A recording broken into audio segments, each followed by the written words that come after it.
Hello everyone, welcome back to the channel.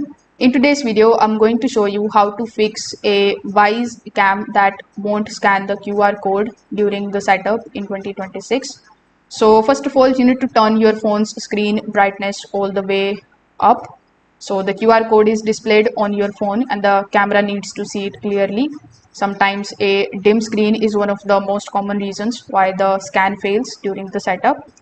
Now, once this is done, you need to simply hold your phone about 5 to 8 inches away from the camera lens. If you are too close or too far away, the camera may struggle to focus on that particular QR code.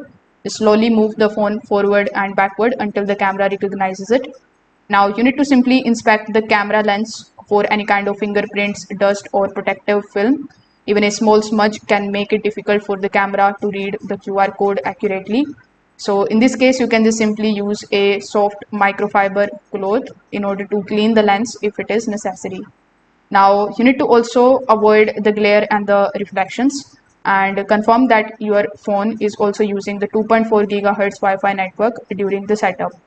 Now, if even after doing all of these things and even after taking all the precautionary measures, if it is still not scanning the QR code, what you can do is you can just simply locate the reset button on top of your camera and then you can reset it.